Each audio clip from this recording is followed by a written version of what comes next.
Hello, everyone. Thanks so much for joining me here today as we get to talk about one of my favorite subjects, comic books. My name is Jose. I love comic books. I love talking about them. I love sharing them with you. Feel free to follow me on social media if you would like. Links are in the description below. I just post my drawings. That's it.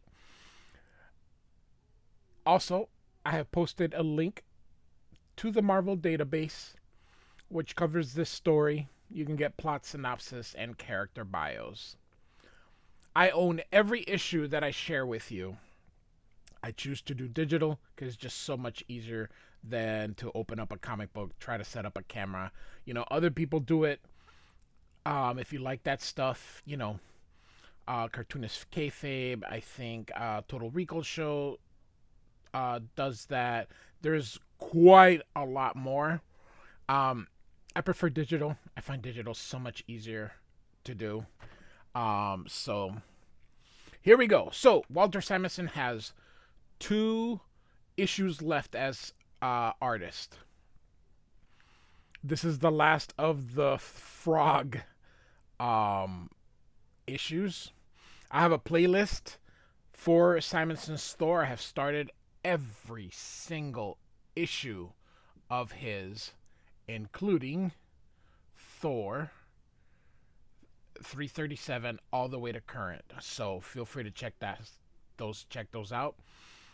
It's one of the best runs there that is out there. So ever of any book. So Walter Simonson's Thor run is absolutely incredible. After he leaves, he will continue on as writer, but Sal Buscema will take over as the artist, doing both penciling and inking. So, what do you call a 6'6" fighting mad frog? We get basically the same cover as 364, only Frogthor instead of regular Thor.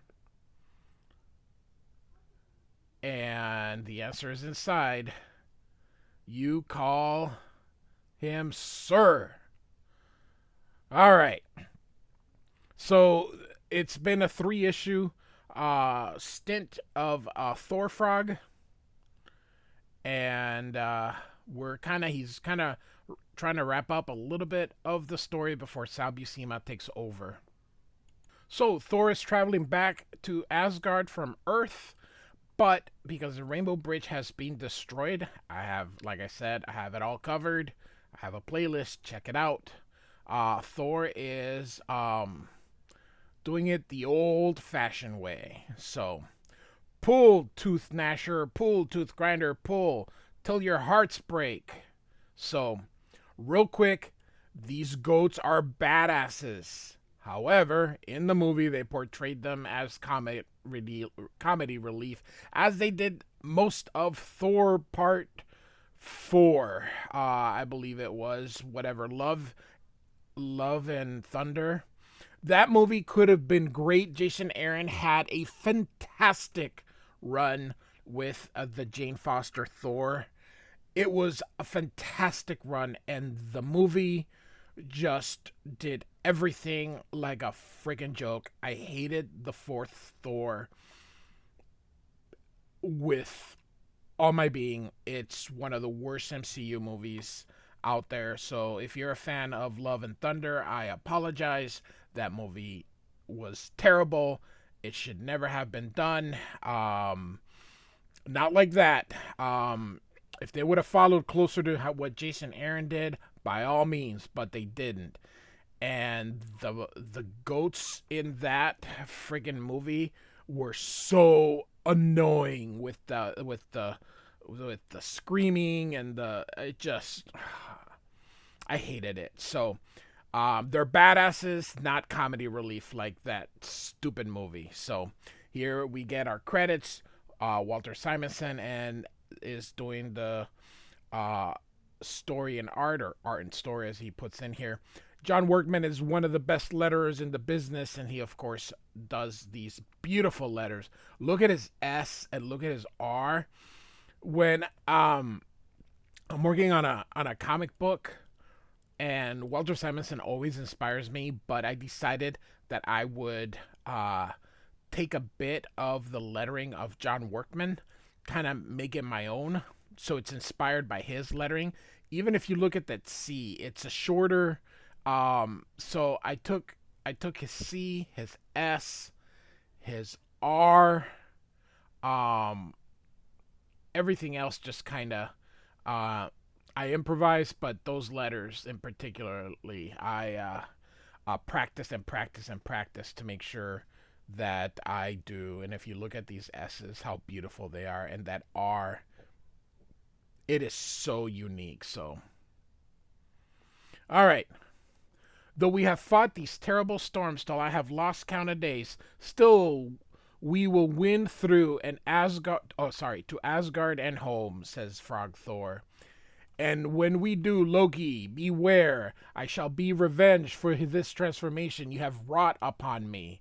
And the vengeance of Thor shall be terrible. Look at how Simonson illustrates. Look at this beautiful drawing. God, Walter Simonson is so... Oh, he's so good. So, we're back in Asgard, and this is Loki's realm here, and I love how Simonson drew it, just this road coming through. Oh, it's so awesome. So, all right, the All Thing will meet again tomorrow, and when it does, Loki, the son of Laufey, scion of the Frost Giants, will be proclaimed the ruler of Asgard. For I have discovered Heimdall's ruse, and he knows it not. Upon the spurious hammer of Thor, I have placed a spell. At my command, the hammer will do my bidding. And what of me? Now, you may recognize who this is. I won't spoil it just yet. You shall remain as my guest for a few days longer, for though I hold Heimdall in the hollow of my hand, I do not underestimate the former guardian of the bridge. I shall keep you in readiness as yet another string in Loki's bow. So, elsewhere now. Looks like we have the warriors all kind of talking here. So, I do not like it. Tomorrow we choose a new ruler of the Golden Realm. Hurricane has played the role of Thor so well that none suspect the God of Thunder is missing, but despite our best efforts, we can find no trace of the real Thor, and I fear Loki will sway the crowd beyond our ability to control. What shall we do? Do we dare propose a false Thor as the ruler of the Golden Realm and hope that the true one will reappear? Such a deed would smack too much of Loki. I, for one, will have no part in further deception. So this is Hogan speaking. So it looks like we have Hogan here. I think this is Balder now talking. And this must have been Heimdall who was speaking before. So I will just assume. Hogan the Grim is right. The danger of corrupting the All Thing is too great. I say that Harrowkin shall play out the role of Thor tomorrow on stage and then retire. Let the game end as it will. So, it looks like that is not Balder. That is my bad. It looks like this is Balder. Or I'm sorry. Oh my goodness gracious. Heimdall. Oh, so many. So this guy here was Heimdall speaking. So, all right. So Heimdall continues here. Volstagg, have you located the great sword of Surtur found by Hildi and her friends? I fear not, Heimdall, for even now my daughter lies in sickbed. How say you, Volstagg? The healer thinks she may be dying, and he is unable to quench her raging fever. Likewise, her playmates who found the sword have also been stricken. My wife and I have thought of nothing else these past 2 weeks. In truth, I had forgotten the sword. We must find it, says Hogum. If Hildy's report of a vast engine draining the energy from the sword is true, then surely Loki is responsible. And so Heimdall says, yes, Only he would have the sorceress knowledge to find the sword and keep it secret while bending its power to his will. And such power in his hand surely threatens all Asgard. Perhaps it is this power which threatens Hildi's life, even now. And so you can see Volstagg getting angry here. Could that be true? Would even Loki dare to harm my little girl? This then is my vow. If she should die, I will slay Loki with these very hands. And so they all yell out, Volstagg, go back, my friends. Go back and meddle with Loki's evil schemes. Mayhap you can unravel them. But I must return to Hildi and seek her cure. So Volstagg said, only now I may know where to find it. So Volstagg goes home and says, Volstagg, no, I forbid it. Volstagg. Of course, one of his kids, his father. And Volstagg, just love how big Walter Simonson makes him. Oh, Walter Simonson is so cool. Look after your mother, Alaric, and calm her if you can. Though she would not believe me, Hildi and I must venture forth to search out the cause of your sister's malady. Odin grant that we may find it, he says. Are you comfortable, my darling? I am all right, father, but am I not too heavy for you? I feel as though I weigh as much as Thor's hammer Mjolnir. Nonsense, little one. To one of Volstagg's mighty girth, you are but the lightest of feathers, lighter than the light elves themselves. Now, you shall be my little hound, and I shall be the bellowing hunter who follows you into the wilderness. Arrgh! And together we shall find this invisible sword of Surtur and see what we shall see. So, off they go. And so now we have the amphitheater here, and all the Asgardians have gathered here to time for the new ruler. And of course, we have the fake Thor and Loki here. So, citizens of Asgard, on behalf of Frigga, wife of Odin, who holds the kingdom in trust, I bid you welcome. When last we gathered, Loki would have spoken, and to him do I now yield the floor. So, my fellow Asgardians, I stand before you today to present myself as a choice for the leadership of the Golden Realm, says Loki. I have not the wondrous ears of Heimdall, but even I can hear the silent rumblings before me. The reservations of the doubters, the unforgiving memories of those who remember Loki the cunning, Loki the trickster, Loki the treacherous.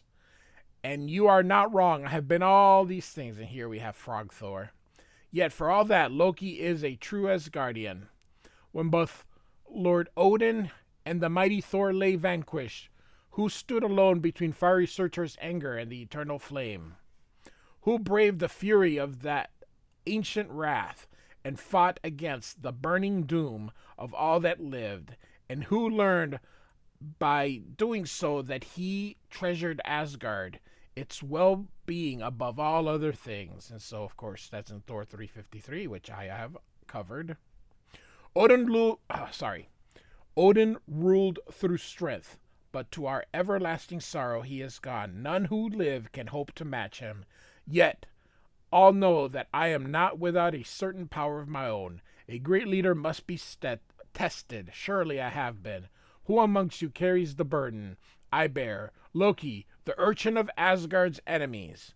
Loki, child of giants. Loki, forever mistrusted.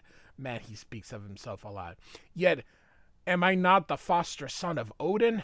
By the way, I love his green and yellow. Just so cool. But I do not ask for your trust. I have earned it. Look, my fellow Asgardians, and believe. And he grabs the fake Thor's fake hammer. Of course, he says, what? The hammer. He holds aloft Mjolnir, but none can lift it who are not worthy. Even noble Baldur cannot raise the hammer from the ground. And so, now, my fellow Asgardians, the mighty Loki shall put your final doubts to rest. I love all this as he flings the hammer. Of course, Hurricane says, Loki knows that I'm not the real Thor, and my hammer is a false one, yet none of us can speak. a word against him without revealing our own conspiracy to delay the all thing. And Loki throws it. Behold, the very power of Thor is mine. Loki hath hurled a throw worthy of Thor himself. The hammer doth Thor into the heavens, beyond our sight. And so, I have won. After all these countless years, I have won. The magic spell I secretly laid upon the hammer will ensure that it returns to my hands. And when it does, the great scepter of power will be mine. None will be able to deny me, neither Heimdall, nor the warriors three, nor even Frigga herself. Strange. Methinks the hammer hath been gone over long. Surely it could not have. But wait, I hear the whistling of the wind at last. And then out loud he says, what? And so, here comes the Frogthor. It is such... Man, Walter Simonson is awesome. I absolutely love Simonson. Love him. He's in my top 5. He's my go-to artist every time I feel uninspired or, I just can't think of anything. I just look at his beautiful work and become inspired. So, no, it cannot be, yells Loki, and the Frogthor grabs him. So, Thor, it was another Thor. Nay, Thor was never so ungainly. A demon, some enemy, hath seized the one who would have been our leader. To arms, saddle your horses, and let us follow this spectre, has dared mock the great All-Thing. So, Heimdall, yours is the sharpest eyes in all of Asgard. Tell me that I did not see what I have seen. There is no time to lose. Even now I am watching the retreating flight of our visitor.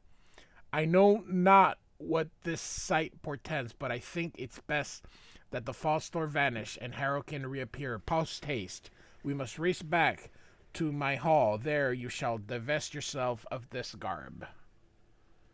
I think it was this way, so my bad. That's all right. So, and so Heimdall leaves, and he wants to get there first before all the people make it there. So, and so now we are somewhere else. It says here, let us turn elsewhere to peer deep into the darkness. And suddenly, boom, all these rocks are shoved through. And we have Curse. A great panel there. Malekith, where's Malekith? None will keep Curse from him. And so Hela here says, the warrior who has come from nowhere has destroyed half my kingdom and seems beyond the power of my touch, and he seeks one who has not yet died. Drive him, you warriors, and speed him towards the bridge across the river, whatever that is. So, drive him forth and from hell, and let the living fear. So, even Hela does not care for Curse. So, I'll warrant this is more of Thor's work. Would that I had slain him on the spot when he first rode into hell. But when this curse is driven forth, I shall turn my attention to the god of thunder. I will be revenged. And so, Frogthor grabs Loki here. Now, Loki, the time of reckoning is at hand, and he throws him in there. Oof, it speaks. The frog can speak. So, and why not, trickster? Continues Frogthor. I carry the hammer that has given a humble frog the power of Thor, and Thor is not mute. Perhaps not, but how priceless is the sound of his croaking voice to Loki's ear. So he must be speaking with a bit of a frog accent. So, how many Asgardians would abide a frog as a ruler of the Golden Realm, regardless of its nobility? Another name might help. Might we not refer to Thor henceforth as the mighty Frog of Thunder? And, of course, that pisses Thor off. Wretch, as he tries to slam him with the hammer. You can see the impact kind of pushes Loki back.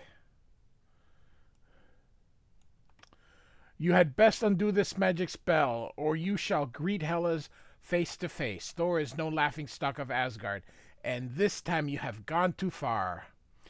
And so Loki says, by the way, evil Loki is the best Loki. Um, I don't know. I know everybody, I know there's face turns and all that, but it's about time we got back to evil Thor, or sorry, evil Loki. Loki was evil till the movie, and then because it's that actor, they decided, oh, let's make a, whatever. Thor should be evil. I mean, sorry, Loki should be evil. End of discussion. That Loki series, it's okay. It's not that I hate it, but it's just so out of character. I don't know. Sometimes I think, when they make these movies, and I know they're trying to appeal to a wider audience, but I mean, they choose these characters for a reason, so at least let's try to keep it, within the realm of how these characters are supposed to be. So, all right. Um, I don't know if I read this again. If I did, I apologize. Sometimes I forget when I ramble. Alas, my loving stepfrog, the spell is accomplished and cannot be undone. Besides, there is no proof to link good Loki with whoever hath done this foul deed. This subtle spell of believability I wove about myself before the all thing will help convince our fellows that I am innocent of this humorous slander, he says. In any event, I think the change hath only improved thine appearance to the eyes. And if I can but regress thy mind to match thy body, the inner man will remain eternally just, a shadow of his outer shells. Therefore, none shall learn the riddle of the Thunder Frog. You can see here Loki using his magic. Then we must learn if the spells of the sorcerer shall survive his death, as he hits Thor. Here we see a splatham. John Workman is also doing the sound effects. So my thoughts are growing confused. Loki's magic penetrates my very brain. Croak, croak, he says. Incredible. Thor shatters my spells like matchwood. And though his mind is slowly yielding to my magic, his awesome anger goads him on. Fool, he still wears his belt of strength. His natural strength is doubled. And no matter how many spells of protection I fling in his path, I cannot deflect the deadly blows of Mjolnir forever. Thor, desist. Hear me out. Perhaps there is a way I can undo this terrible curse and free you from the spell. And Loki's like, he hears me not. His anger is too great that rational thought is cast aside, and all his being is concentrated towards one thing, the destruction of Loki, he says. And Thor says, chug-a-rumph. In trying to grasp the scepter of power, I may have doomed myself, says Loki. So, back now, Volstagg is searching still for Surtur's sword, and Helga says, just a little farther, father, beyond that last ridge. Courage, Hildy. Puff, puff, he's out of breath.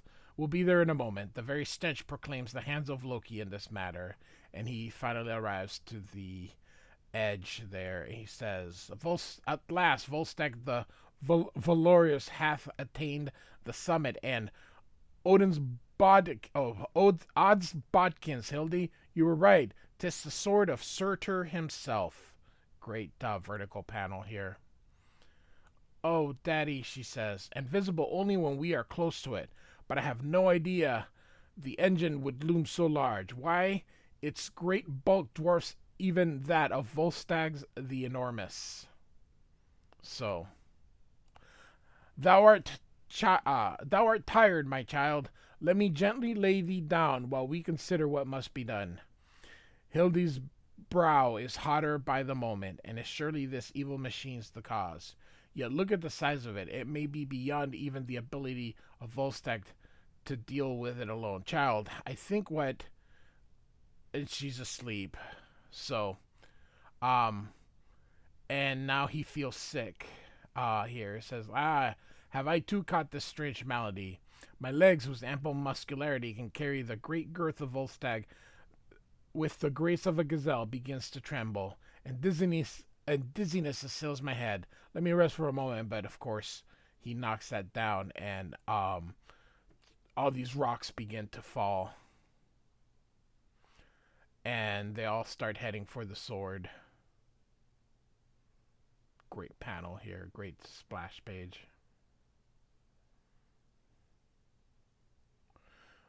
And so, zounds, he says.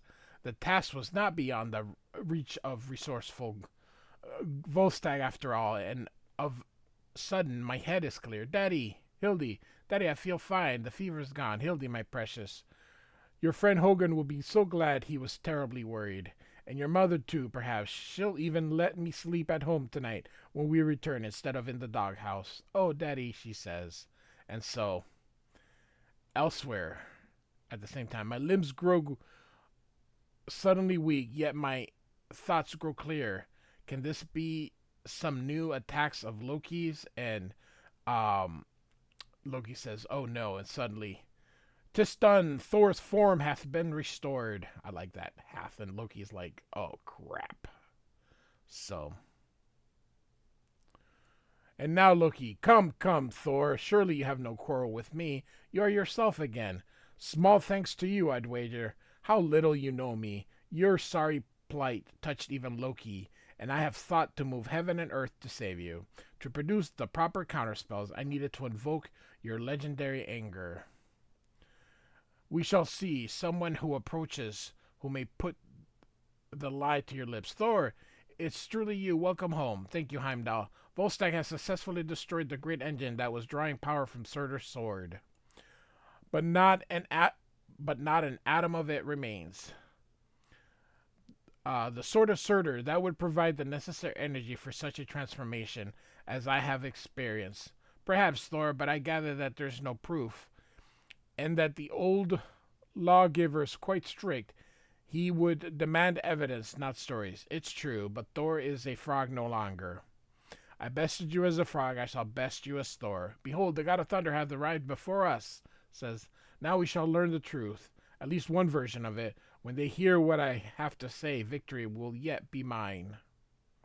Loki, says Heimdall, my fellow Asgardians, hear me. Never again will you trust. Pardon, brother, but surely your words would carry more weight if you held this. And he's like, what? And so, and Mjolnir, he's like, ah. And so, Loki hath been felled by Mjolnir. Did he not hold it aloft but a moment ago? What transpire here? Have we been tricked again? Gentle warriors, hold. I pray thee, censure not my stepbrother. I have not driven off the strange demon that took Loki to hear him maligned by the well-meaning folk of Asgard. The creature was dank and seemed infected with some sorcerous effluvia. No doubt my loyal stepbrother was held so long by the demon that he has been contaminated by its very touch and so has lost his ability to lift Mjolnir. We should pause a moment and share his disappointment. And so, with this victory over the evil that opposes Asgard, I would thank the All-Thing for the postponement that enabled me to recover from the wounds I suffered at Hela's hands. And here before you I shall remove the bandages that have hidden my face from my fellows. Time alone cannot heal the wounds of Hela's hand of glory, but proudly will I bear these scars won in deadly battle. So, unbelievable, truly mighty Thor is the bravest guardian of all. What other warrior would dare the touch of death herself? How can there be any doubt Thor should take his father's seat and rule the realm of Odin? And so, my fellow warriors, much thought have I given the ruling of this noble land, and though I have ever been called heir to the throne of Asgard, I stand before you now to renounce my claim. And they're like, what? How can this be? For I am a god of two worlds. My father was Odin, and this is his kingdom. My mother was Jord, and Midgard was her world. I have even been the guardian of earth, and it is a burden I would not lightly lay down. For the sake of the mortals whose safekeeping I have been entrusted for the sake of my mother and her world, I ask you to let me lay aside the scepter of Odin and remain at the foot of his golden throne. Then who? And Thor says, there is still another, perhaps more worthy of the throne than I, one whose bravery is equal of Thor's, one whose nobility surpasses my own. I speak of none other than Balder the Brave, Balder whose honor is beyond reproach, Balder whose sense of justice matches that of Odin himself. Surely the shining Balder would be a ruler worthy of the Golden Realm. And you can see here how Simonson just kind of shows of the gathering just by drawing a couple of heads. What say you, my fellow Asgardians? Shall we reconvene the great Althing and present Balder to the lawgiver as the future ruler of the realm? And you can see they all agree. Perhaps you are unaware, my brother, that Balder the Brave hath not returned from the kingdom of Karnilla. He may have found other things to do in Norn realm than attend the Althing. Should not a messenger be sent to see that the loyal son of Asgard will return at once? So here, and it's the Balder the Brave limited series, which I think I only covered. Actually, I don't think I covered any of it. So I thought maybe I covered one issue, but never fear, Thor. Wherever Balder the Brave is to be found, Hogun will find him.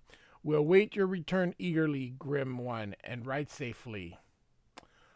But not too quickly, Hogun, for my spies have told me of the fate of Balder the Brave, and before he returns to Asgard, Loki may yet wrest a victory from this defeat. 'Tis not quite as I would wish, but we do what we can in this world, and Heimdall himself has given me the idea.